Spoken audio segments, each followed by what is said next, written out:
کہانی چچا رحمت اور بولنے والا طوطا۔ ایک چھوٹے سے گاؤں اگلپور میں ایک مزاحیہ آدمی رہتا تھا جس کا نام تھا چچا رحمت۔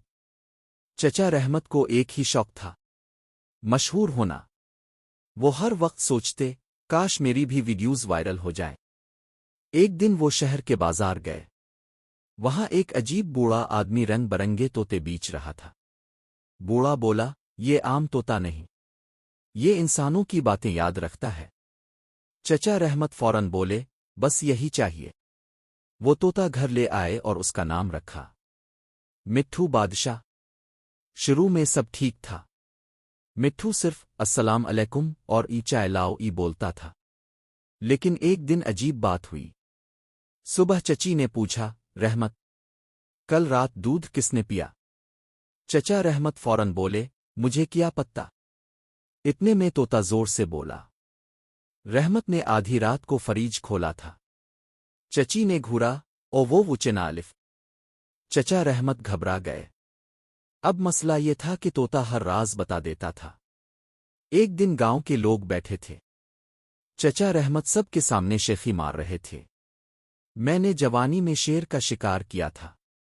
اچانک مٹھو چیخا، جھوٹ، بلی دیکھ کر درخت پر چڑھ گئے تھے۔ پورا گاؤں ہنسنے لگا۔ چچا رحمت کی ناک کٹ گئی۔ اب وہ طوطے سے بہت پریشان تھے۔ ایک رات انہوں نے سوچا، اس طوطے کو خاموش کرنا پڑے گا۔ وہ آہستہ سے پنجرے کے پاس گئے اور بولے، مٹھو، اگر تم خاموش رہے تو روز آم کھلاؤں گا۔ طوطا خاموش رہا۔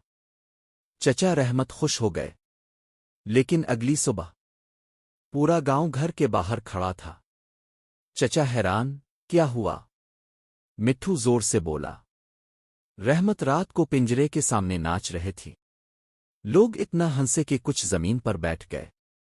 چچا رحمت شرمندہ ہو کر گھر کے اندر بھاگ گئے۔ لیکن پھر ایک دن گاؤں میں چور آ گیا۔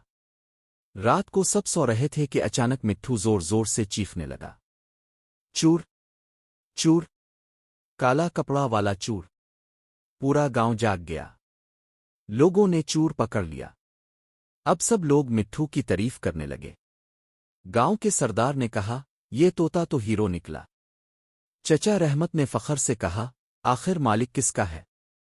اتنے میں مٹھو بولا، جو کل کیچڑ میں پھسل کر گرے تھے۔ پورا گاؤں پھر ہنسنے لگا۔